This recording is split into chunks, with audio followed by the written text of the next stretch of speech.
আরে এই লাড্ডুগুলো কোথা থেকে এলো? এই তো দেখছি সত্যিকারের লাড্ডু। হ্যাঁ তো, সত্যি তো।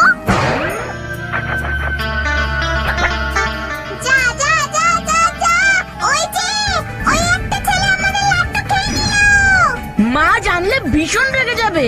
এইবার দুর্গাপুজোর সময় আমাদের মরতে যাওয়াই বন্ধ হয়ে যেতে পারে। বাকি 3টে লাড্ডু তো উদ্ধার করতে হবে নাকি? আর মা যেমনটি বলেছেন, ছেলেটার উপরে নজর রাখতে হবে। ঠিক বলেছিস, কারণ লাড্ডুগুলো পৃথিবীর কেউ খেলে ভালো লোকের ভালো আর খারাপ লোকের খারাপ হবে। হ্যাঁ, চল দেখি গিয়ে লাড্ডুটাকে গেলো।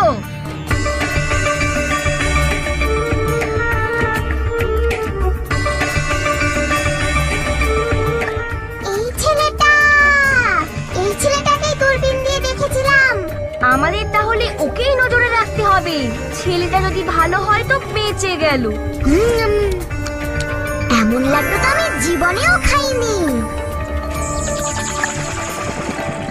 জয় জয়। হ্যাঁ মা, যাচ্ছি। 2টো লাড্ডু আমি স্কুলে নিয়ে যাই, একটা থাকুক।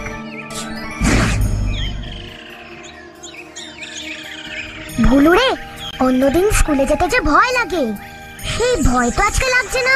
মনে হচ্ছে সব পারবো। দূর, তুই বুঝতেই পারছিস না। ওই ছেলেটা যদি ভালো হয় তবে দুর্গা মায়ের জাদু লাড্ডুর জন্য ওর ভালোই হবে। কিন্তু যদি দুষ্টু হয় তবে কি হবে কি জানি, সেটাই তো দেখতে হবে। চল চল চল। তোর আর চিন্তা কি, তোকে তো আর স্কুলে যেতে হয় না। দেখ রে ভুলু, প্রতি বছর দুর্গাপুজোর আগে এরকম কাশফুল হয়। আমি তো ঠাকুরদের কাছে প্রার্থনা করেছি যাতে আমার মায়ের কাছে যে কোনো ভাবে টাকা চলে আসে আর আমরা জমিদার মশাইয়ের খাজনা দিয়ে দিতে পারি। তাহলে জমিদার মশাই আমাদেরকে দুর্গাপুজোয় ওর বাড়িতে ঢুকতে দেবে। বছরে তো একবারই দুর্গাপুজো হয়, না যেতে পারলে মনটা খুবই খারাপ হয়ে যাবে রে। ইস, ওর কত কষ্ট রে। হ্যাঁ গো। আরো জোরে, সামনে ওই জয়টাকে দেখেছি, ঘন্টু আসছে। সরে যা ভুলু। ইয়ে, জয় পড়ে গেছে। ইয়ে।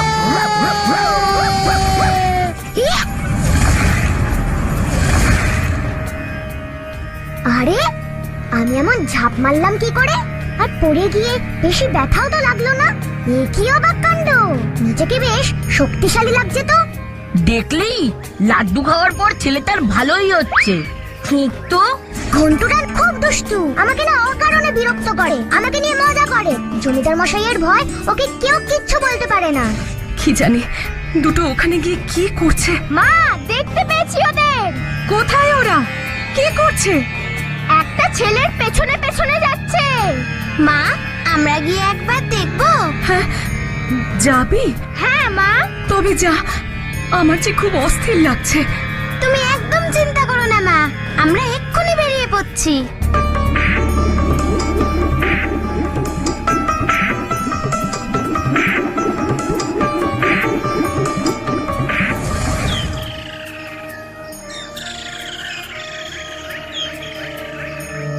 এই যে ছেলে। এ কি বুড়িমা? দাদু ভাই, আমার খুব খিদে পেয়েছে, 2 দিন কিচ্ছু খাইনি, আমায় কিছু খেতে দেবে? হ্যাঁ হ্যাঁ, দিচ্ছি। মা তো টিফিনে। এই নাও বুড়িমা। থাক দাদু ভাই, তোমার তো একটাই রুটি, তুমি খাবে কি? তুমি যাও যাও, দেরি হয়ে যাচ্ছে যে। না না, মা বলে খিদে পেলে খেতে দিতেই হয়। নাও, তুমি সবটা খাও বুড়িমা। ঠিক আছে, আমি রুটি আলু ভাজা নিচ্ছি, তোমার জন্য লাড্ডু 2টো থাক। দেখলি, ছেলেটা কিন্তু ভালো। ও নিজে গরিব, তাও ওর টিফিন থেকে গরিব বুড়িমাকে খেতে দিল। চল ওর পেছনে যাই আমরা। হ্যাঁ হ্যাঁ হ্যাঁ, চল চল। বুড়িমা, এবার আমি যাই, ঠিক আছে?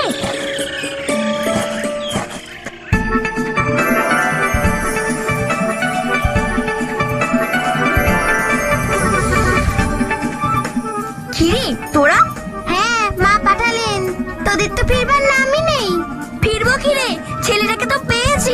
ওই যে ওই ছেলেটা, তোর ওই ছেলেটাকে চিনলি কি করে? দূরবীন দিয়ে তো আমরাও দেখেছি ছেলেটাকে। ও তাই বুঝি তুই পরীক্ষা করলি? দেখলাম ওর কাছে একটা রুটি আর এইটুকু আলু ভাজা আছে, সঙ্গে মায়ের দুটো জাদু লাড্ডু। মনে হয় ছেলেটা খুব গরিব, ওর জন্য খুব খারাপ লাগছে রে। দেখি আমি কিছু করতে পারি কিনা ওর জন্য। চল ফুটকি, ওর বাড়িটা একবার চিনিয়ে দিবি। চল রে পেচু। চল গণেশ কার্তিক, আমরা বরং ওর পেছন পেছন স্কুলেই যাই। ওই দেখ এসেছে এতক্ষণে। ভগবান, পরীক্ষার সব প্রশ্ন যেন খুব সোজা সোজা আসে, আমি যেন সব পারি। পপ করে দুটো হর্ন মারতেই জয়টা পুরো ধপাস। ওই হাদারামটার কাণ্ডটা যদি দেখতিস। ওই যে ওই ছেলেটা তখন ওকে গাড়ি চাপা দিতে চাইছিল। ভারী দুষ্টু ছেলে তো। ওই দেখ। কিরে জয়, কি টিফিন এনেছিস আজকে? দে দেখি, দে দে আমাকে। টিফিনের সময় দেব, এক্ষুনি স্যার এসে পড়বেন। আমি হলাম এই গ্রামের জমিদারের ছেলে, কোন স্যার আমাকে বকা দেওয়ার ক্ষমতা নেই। তাছাড়া তুই যদি আমাকে না দিস তবে আমাদের বাড়িতে দুর্গাপুজোয় আসা বন্ধ। দে বলছি।